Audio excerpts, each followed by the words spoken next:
Hello guys, welcome back. আমরা আবার চলে এসেছি আজকে নতুন গল্পের সাথে আপনাদের ভয় দেখাতে। তো ভয়ের সন্ধানে শুরু করা যাক। আজকে একটা নয়, দুটো নয়, 3টি গল্প আমরা পরপর শুনব। কোনটি বেশি ভালো হয়েছে কমেন্ট করে জানাবেন এবং ভালো লাগলে লাইকও করবেন। তো বেশি কথা না বাড়িয়ে শুরু করা যাক আজকের গল্প। প্রথম গল্প আজকে, সময় যখন শিকারী। রাত প্রায় 12:30। ঝড়ের রাত, আকাশে বিদ্যুৎ চমকাচ্ছে আর বজ্রের গর্জন যেন বুকে কাঁপুনি ধরাচ্ছে। অরণ্য চৌধুরী আজ ফিরছেন তার পৈতৃক বাড়িতে। বাড়িটা গত 5 বছর ধরে পরিত্যক্ত। চারপাশে জঙ্গল, গা ছমছমে নীরবতা। ওই বাড়িতে একটা বিশেষ জিনিস আছে যেটা ওকে টানছে। ওটা ওর ঠাকুরদার পুরনো দেওয়াল ঘড়ি। বলা হয় ঘড়িটার মধ্যে সময় আটকে আছে। দোতলায় উঠতেই ঘড়িটির টিক টিক শব্দ শোনা যাচ্ছে, অথচ বাড়িতে বিদ্যুৎ নেই। এত বছর বন্ধ ঘড়ি চলবে কি করে? Tick tick tick. ঘড়ির সামনে দাঁড়াতেই হঠাৎই বাতাস ঠান্ডা হয়ে গেল। মনে হলো কেউ পিছনে নিঃশ্বাস ফেলছে। ধীরে ধীরে পিছনে তাকালো অরণ্য। কেউ নেই, কিন্তু হাওয়ার হালকা চাপ তার কান পেতে ফিসফিস করে বলল, সময়কে ভুলে যেও না, সময় প্রতিশোধ নিতে জানে। অরণ্যের শীতদাঁড়া দিয়ে শীতল স্রোত বয়ে গেল, কিন্তু ও সাহস করে ঘড়িটি খুলতে গেল। হঠাৎ ঘড়ির কাঁচের মধ্যে ওর প্রতিবিম্ব দেখা গেল, কিন্তু সেটা একটু অন্যরকম। অরণ্যের চোখ লালচে হয়ে আছে, ঠোঁটের কোণে অদ্ভুত এক রহস্যময় হাসি। হঠাৎ টিক টিক টিক টক, ঘড়ির কাঁটা রাত 1টা ছুঁই। ঠিক তখনই বাতি জ্বলে উঠল। ঘড়ির কাঁচের মধ্যে দেখা গেল এক ছায়া মূর্তি। অরণ্য জমে গেল। মূর্তিটি ধীরে ধীরে বলল, তুমি সময়ের চক্রে প্রবেশ করেছ। এখন থেকে সময় তোমাকে স্বীকার করবে। বাতি নিভে এল। ঘরের সব দরজা জানলা খুলে গেল। গরম বাতাস ঢুকতে লাগলো। বাতাসে ভেসে এলো শিশুর কান্না, বৃদ্ধের আর্তনাদ, চিৎকার। সময়ের যেসব আত্মা এখানে আটকে আছে। অরণ্য ছুটে পালাতে চাইল, কিন্তু দরজা খুলল না। দেওয়াল ঘড়ির কাঁটা উল্টো দিকে ঘুরতে থাকলো, টিক টিক টিক। এরপর হঠাৎ ঘড়ির কাঁচ ফেটে গেল। ভেতর থেকে বেরিয়ে এলো এক বিশাল লম্বা ছায়া, এক অদ্ভুত সময় শিকারী। তার মুখ নেই, শুধু একজোড়া লাল চোখ। হাতে ধরা লম্বা দড়ির মতো একটা ঘড়ির চেইনটা ছুঁড়ে অরণ্যের গলায় পেঁচিয়ে ফেলল। তুমি 5 বছর আগে সময় ভুলে গেছিলে অরণ্য। সময়ের চুক্তি ভেঙেছিলে তুমি। এখন সময় তোমাকে ফিরিয়ে নেবে, বলল ছায়াটি। অরণ্য ঘড়ির দিকে তাকিয়ে দেখল, সেখানে তার নিজের জন্ম তারিখ ও মৃত্যুর সময় লেখা। তুমি তো এখনো বেঁচে আছো, অরণ্য চিৎকার করল। ছায়া হালকা হাসল। এই ঘড়িতে কে বাঁচে আর কে মরে সেটা সময় ঠিক করে। তুমি শুধু একটা বিলম্বিত প্রেত, সময় কারাগারে আটকে পড়া আত্মা। তোমার মৃত্যু 5 বছর আগেই হয়েছিল। হঠাৎ বাড়ি আবার অন্ধকার হয়ে গেল। ঘড়ির কাঁটা বন্ধ হয়ে থেমে গেল। অরণ্যের দেহ পড়ে থাকলো মেঝেতে, কিন্তু চোখ দুটো এখনো খোলা, যেন এখনো সময়ের মধ্যে আটকে আছে। শেষে পুরনো বাড়ির দেওয়াল ঘড়ির কাছে অরণ্যের প্রতিবিম্ব দেখা গেল, ধীরে ধীরে ম্লান হয়ে মিলিয়ে যেত। আর বেজে উঠল সেই শব্দ, টিক টিক টিক। প্রথম গল্পটি শেষ হলো। আপনাদের কেমন লাগলো গল্পটি আমাদের জানাতে ভুলবেন না। চলুন পরের গল্পে যাওয়া যাক। পরবর্তী গল্প অভিশপ্ত ডায়েরি। বছরটা 1998। কলকাতার এক পুরনো প্রান্তে দাঁড়িয়ে থাকা ভগ্নপ্রায় এক রাজবাড়ি, চৌধুরী হাউস। বহু বছর আগে এই রাজবাড়ির শেষ উত্তরাধিকারী রহস্যজনকভাবে নিখোঁজ হয়ে যায়। তারপর থেকেই বাড়িটি অভিশপ্ত বলে পরিচিত হয়। শহরের বাসিন্দারা বলে রাতে বাড়ির জানলায় নাকি আলো জ্বলে, কারো চিৎকার শোনা যায়, আর মাঝে মাঝে কারো ছায়া নড়ে ওঠে। তবু কৌতূহলীদের অভাব নেই। এর মাঝে কাহিনীর নায়ক এক তরুণ বইপ্রেমিক অর্ণব। সে সস্তায় এক পুরনো কাগজের দোকান থেকে একটি ডায়েরি কিনে আনে।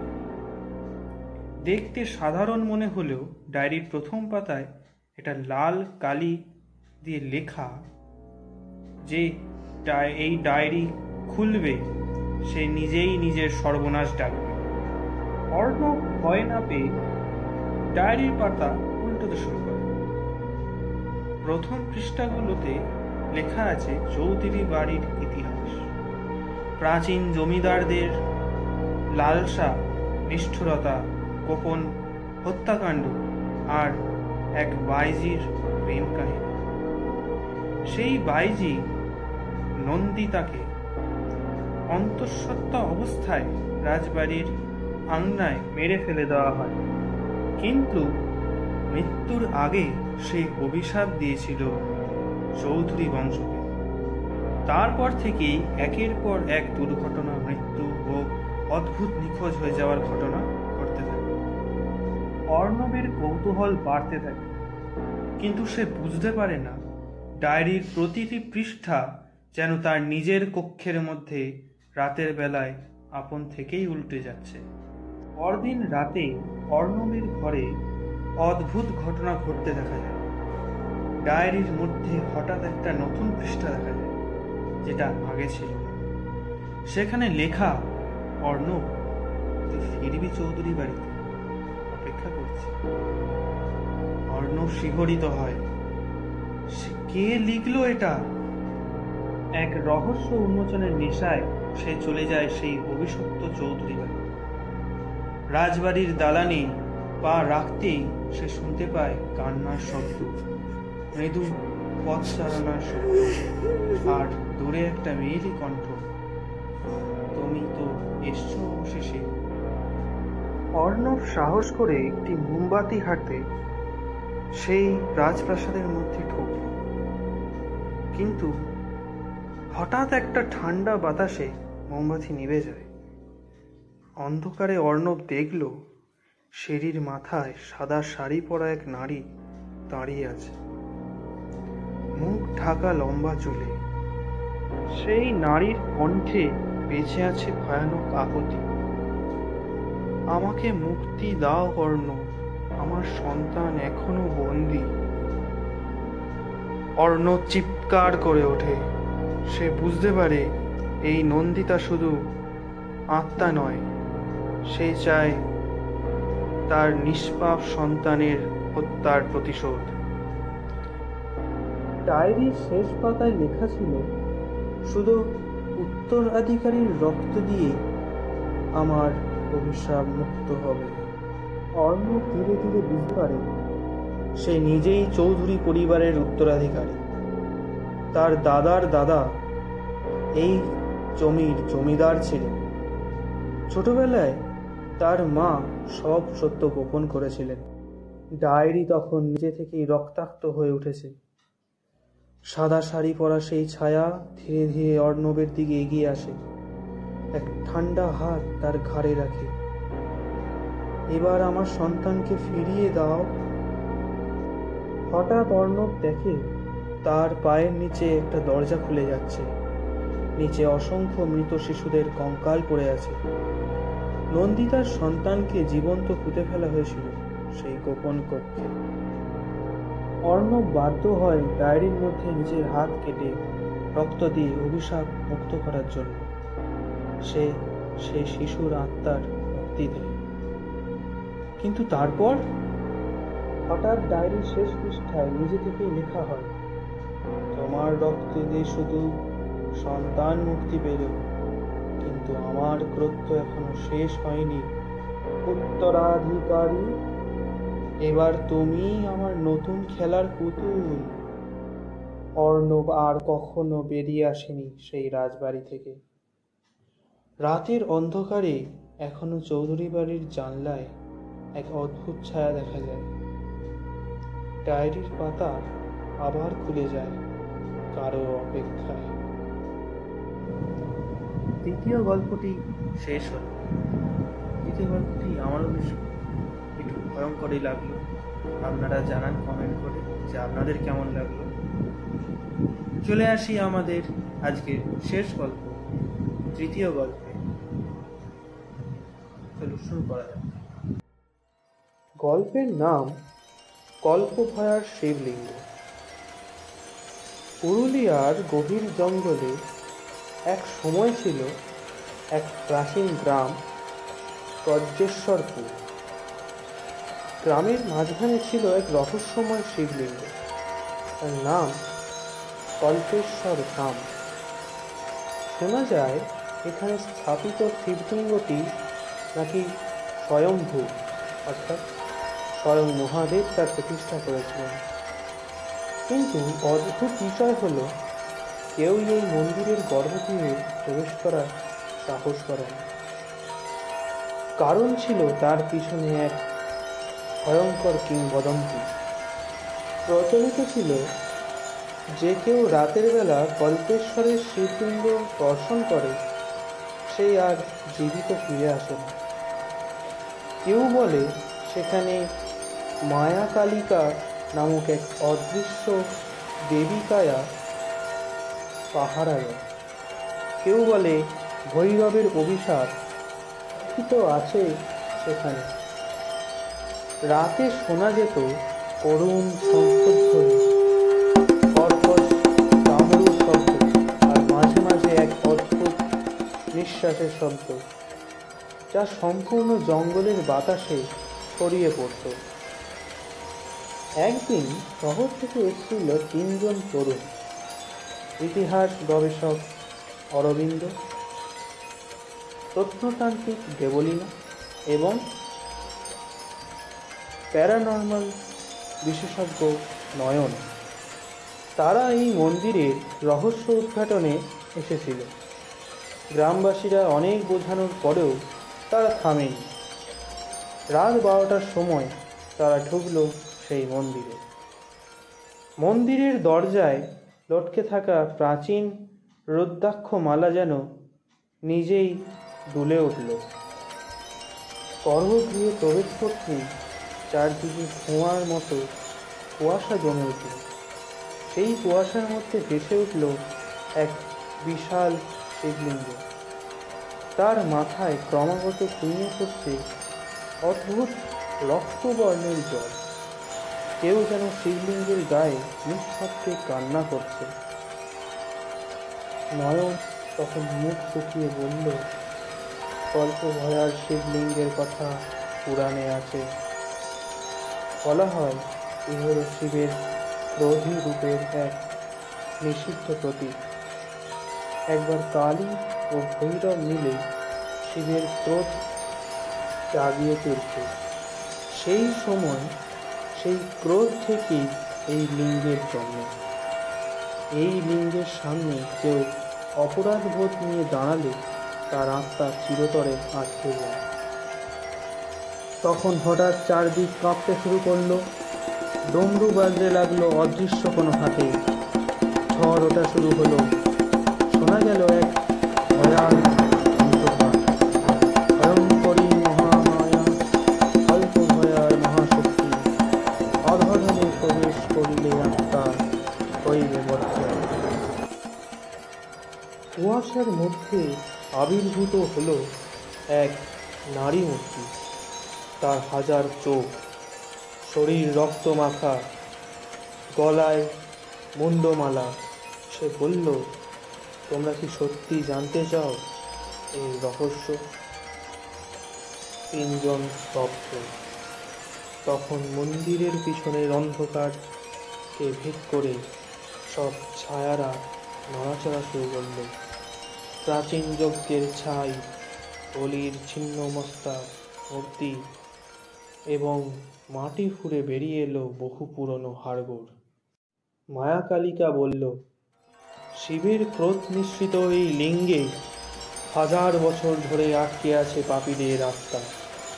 যতদিন না কেউ তাদের মুক্তি দিতে আসছে, এই অভিশপ্ত স্থানেই তাদের ঘুরে বেড়াতে হবে। কিন্তু মুক্তি দেওয়ার ক্ষমতা কার? শুধুমাত্র শিব স্বয়ং। হঠাৎ মন্দিরের ছাদ ফেটে যেন ভৈরব স্বরূপ এক বিশাল ছায়া নেমে এলো। তার 3টি চোখ, চুল জটে বাঁধা, কণ্ঠে সাপের মালা। ভয়ঙ্কর রুদ্র স্বরে তিনি বললেন, আমি রুদ্র, আমি ভয়, আমি করুণা। তুমি কি সত্যিই এই বন্ধন ভাঙতে প্রস্তুত? ভয়ে তিনজনের গলা শুকিয়ে গেল, কিন্তু অরিন্দম কাঁপা গলায় বলল, আমি সত্য জানার জন্য এসেছি প্রভু। তখন রুদ্র এক রহস্যময় অঙ্গুলি নির্দেশ করলেন। মন্দিরের মেঝে ফেটে বেরিয়ে এলো এক অজানা লিপির পুঁথি। সেখানে লেখা ছিল গল্প ভয়ার রহস্য উন্মোচনের মন্ত্র। কিন্তু মন্ত্র পড়ার আগে ভয়ঙ্কর এক পরীক্ষায় উত্তীর্ণ হতে হবে। নিজের সমস্ত পাপ, মিথ্যা, ভয় সব কিছু স্বীকার করে নিতে হবে ঈশ্বরের সামনে। 3 জনের সামনে এক এক করে ফুটে উঠল তাদের জীবনের সব পাপ, সব গোপন গ্লানি, যেন এক জীবন্ত বিভীষিকা। নয়ন শেষমেশ সমস্ত সত্য স্বীকার করল। হঠাৎ চারদিকে আলো ছড়িয়ে পড়ল, কালো কুয়াশা মিলিয়ে গেল। মায়া কালিকা ধীরে ধীরে বিলীন হল। রুদ্রের কণ্ঠে শান্তি ফিরে এলো। তোমরা সত্যকে বরণ করেছ, অল্প ভয়ার অভিশাপ আজ লঘু হল। সেই রাতের পর মন্দির আবার সাধারণ হয়ে গেল, কিন্তু সেই অভিজ্ঞতা কারোর মুখে আর শোনা যায় না, কারণ কিছু রহস্য জানলেও বলা যায় না। শেষ হলো আজকের আমাদের 3য় গল্প। আশা করি গল্পগুলি আপনাদের ভালো লেগেছে। ভালো লাগলে অবশ্যই কমেন্ট করে জানাবেন। আবার দেখা হবে অন্য কোনো ভিডিওতে, অন্য কোনো গল্পের সাথে। ততক্ষণ ভয় পান, ভয় থাকান। আর রহস্য, রোমাঞ্চ, ভয় পেতে হলে ভয়ের সন্ধানে তো আসতেই হবে।